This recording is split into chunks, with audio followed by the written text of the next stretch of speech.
This is an interesting video here at Dolphins Today by Chat Sports. I'm your host, Nick Roloff, because it is time to pack it up, folks. Details have emerged of the players-only meeting that the Dolphins roster had after NFL Week 1. And after you hear some of these details, there is no other conclusion that can be made other than this Dolphins coaching staff is horrific and it needs to be absolutely sent to the moon. And ownership has no choice.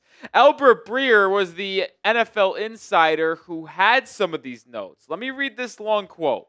My understanding is that there was a message from the captains to the rest of the team about accountability. And it was about accountability to each other and accountability to yourself. More or less, it was the NFL is going to judge you regardless of your circumstances, regardless of your coaching. The NFL is going to judge you in a vacuum. In that, it's on everybody to take personal responsibility. And more or less, closing ranks and saying this isn't about anybody else but the players. And sometimes that happens at the end for coaches, So I think, that message received by the players in that building. You want to talk about an absolute nail in the coffin for Mike McDaniel. If that report is true, which I am going to believe it is, because why else would you have a players-only meeting after 1 week of the NFL season? They basically just absolutely diss the coaches and acknowledge that they are not the right people to be in charge of this football team. It's actually insanity when you really, really think about it. But this is big stuff, man. This is a massive report. I want this to be out to every possible Dolphins fan there is. So share this video on social media. Share it to friends. Share it to family. Facebook, Twitter. Don't matter to me. Just help us out. Spread today's video because, my oh my, this is important reporting. It truly is hard to fathom that after 1 week, that's where it came to. And this is not a conclusion that the players drew following a blowout loss in NFL Week 1. If they had to have this players-only meeting after the first game of the season, that means they have already felt it throughout training camp and the offseason programs in May, June, and July. And for the players that returned from the roster a year ago, they likely felt it at the end of last season. How does it take 1 week for players to come to the conclusion they need to play for each other and for the name on the back of their jersey for their future rather than the coaching and the name on the front of their jersey? I hope Stephen Ross saw this report and sees this video because there's no way you can justify keeping Mike McDaniel and this coaching staff around much longer, let alone past the season, if this is how players felt about them just after 1 week. And it's hard to blame the players. Now, you can blame Chris Breer, you can blame the players for playing bad because, truth be told, the coaches aren't in between the white lines playing the games, but it is on them to have them in the right spots and in the right schemes. Well, the Dolphins' offense has been bottom 12 in the NFL through 2 games, and the Dolphins' defense has, I would say, been the worst. You can argue either the New York Giants or the Bills potentially, but no, I'm going to say it's Miami's. When you have given up the 31st most points and also have the worst EPA per play, yeah, that's going to be bad. When you look at this coaching staff, the leadership, decision-making, play calling, and schematic game plans have been nothing short of abysmal. We already have talked about ad nauseum about the lack of leadership. But the decision-making in terms of personnel groupings have been really bad, specifically on the defensive end of the floor. The play calling on defense has not been very good by Anthony Weaver either. And we already know that the execution late in games has been costly. But it's been costly for the past, 3 years? Ever since Mike McDaniel really took over as head coach. And when you draw the conclusion that the players have, and then that the fans have had, and the rest of the NFL media has had, yes, every coach deserves blame for the idiocy that is happening surrounding the Miami Dolphins. But it all starts with the head coach, Mike McDaniel, because he is leading this ship and he is the person who put this coaching staff together. Predict it for me. Will Mike McDaniel be fired this Friday following a likely loss to the Buffalo Bills? I believe he should.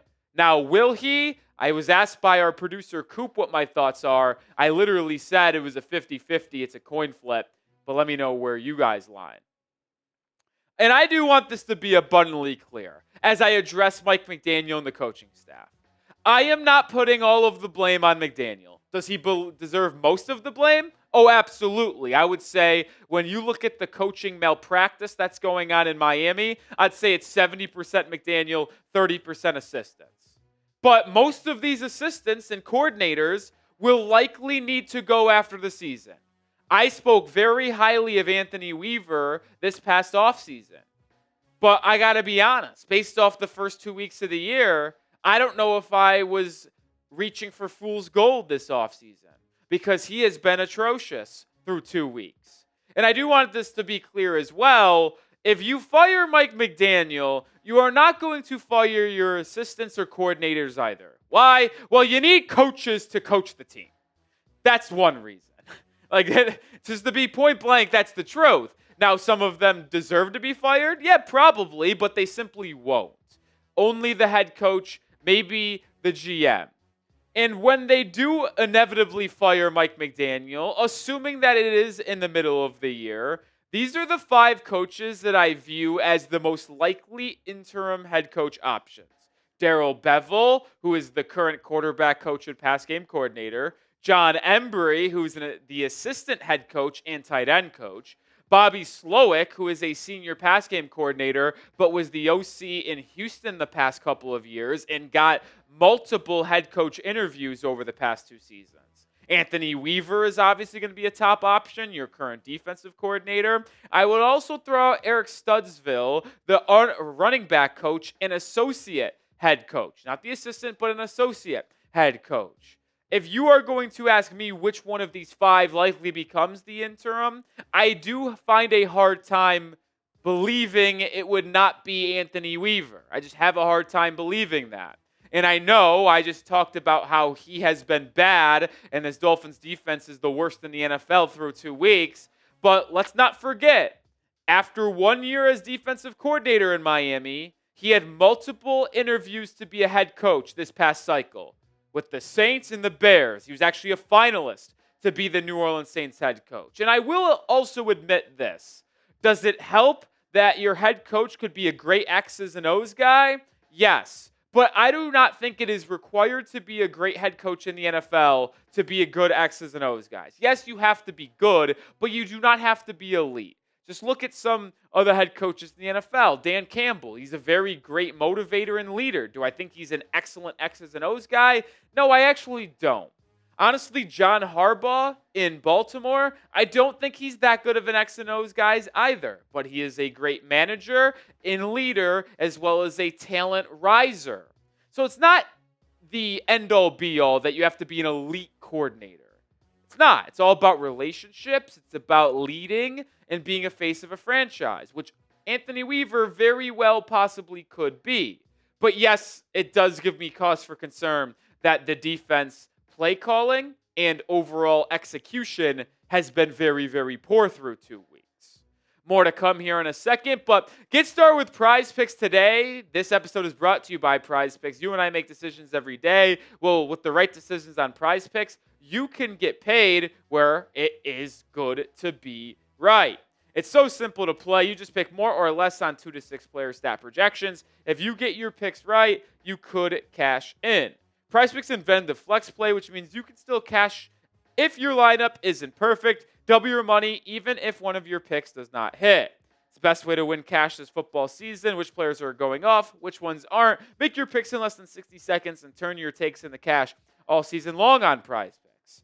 I have an entry in for the Dolphins Thursday night game. I think Devon Achane and Jalen Waddle both go more on the receiving projections. Pairing that up with the max discount Patrick Mahomes half a passing yard, and I've got myself a 3-player entry. So download the app today and use code CLNS to get $50 in lineups after you play your first $5 lineup. That's code CLNS to get $50 in lineups after you play your first $5 lineup. Prize Picks. It's good to be right.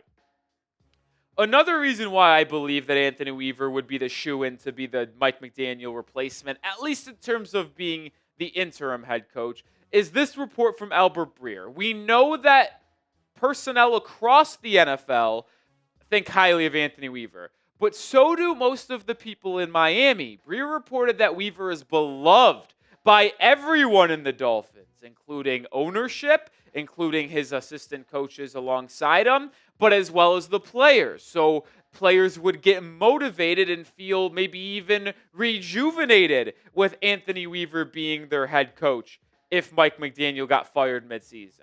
Breer even went on to say if there comes a point where this really goes the wrong way, could Stephen Ross say, I want to take a look at Weaver to be head coach? I think it could eventually get there. So he's being referred to as a head coach option for Miami, not just as the interim, but the long-term head coach replacement of the Dolphins. And if you actually were with us over the past year, this past February, March, when Weaver was getting head coach looks by other teams, but ultimately did not get hired, you would have remembered me saying that if McDaniel ultimately gets fired at the end of the season and the defense plays well, I would very likely see Weaver being the next head coach of the Dolphins. Now, I said that anticipating a good defensive year. Through 2 weeks, that's not the case. But if you are firing Mike McDaniel midway through the season, why wouldn't you make Anthony Weaver the interim? Because if he is someone that would be in consideration for you to be the next head coach of this team, why not get a 10-game trial run? Maybe less, maybe more games, but you would at least get to see how the operation is run and how the team responds to Anthony Weaver on a week-in, week-out basis. It truly is a no-brainer, in my opinion. And if Mike McDaniel gets fired, we will certainly be live on the channel to react and honestly celebrate. And no, you're not supposed to celebrate a person losing a job, but I certainly will. We also have informative, free, entertaining content every day. Subscribe and turn on notifications. Join the family. Point is, with making this video today, Mike McDaniel is beyond saving. There is no world where you can justify him being the head coach of the Miami Dolphins past this season, or honestly, past week 8 of the season, assuming we are heading in the direction that we're heading. So, outside of Anthony Weaver being a potential replacement, I did want to take a quick look at 10 coaches I'm keeping an eye on. And we showed this video, or a list on a video last week, but I have a lot of mixed feelings on this list. Some of them are up-and-coming names like Jesse Minter, Chris Shula, Zach Orr, Joe Brady. College coaches on the list like Marcus Freeman, as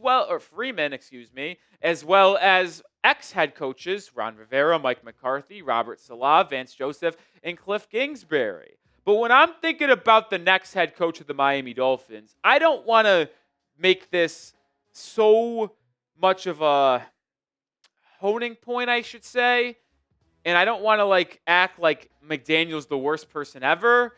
But if we're going to be honest, my requirement to be the next head coach of the Dolphins is the complete opposite of Mike McDaniel. I need my next head coach to be a leader, a motivator, and a face of a franchise. I need the coach to inspire not only his locker room, but to inspire the fan base. Mike McDaniel does not do that. Now, I also do like the idea of potentially bringing in a head coach that has experience in the past.